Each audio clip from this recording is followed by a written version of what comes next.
در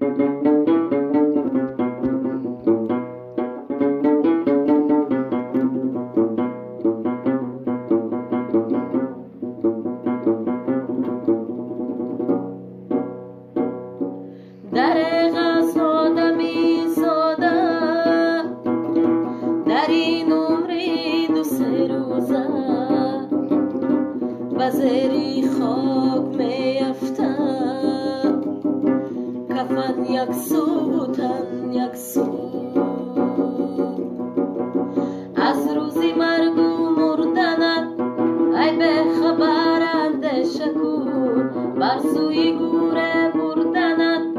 ای به خبرند شکور جمعی نکن تو مال زد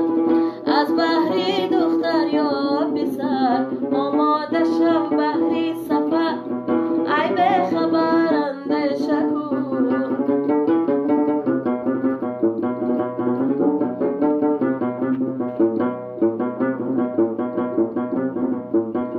آدم از این دنیا گذشت ابراهیم و موسی گذشت آدم از این دنیا گذشت ابراهیم و موسی گذشت خاکی ملندی ها گذشت ای به خبرند شکور چون باد از شیطان گریز وقتی سحر بر وقت بخیز از روزی سختی رست و خیز ای به خبرند شکور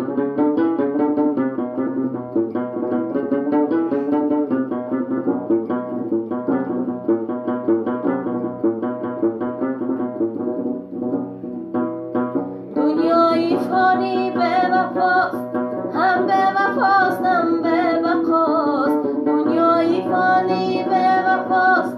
هم به وفاست هم به بقاست اقمالکی روزی جزاست ای به خبرند شکور بقول هو الله احد هم ذکری الله صمد از هیبتی کنجی لحد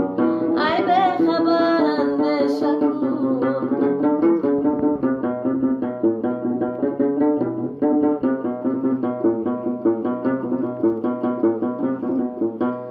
از دولتت هرگز نناز میخواندی صدق دل نماز از دولتت هرگز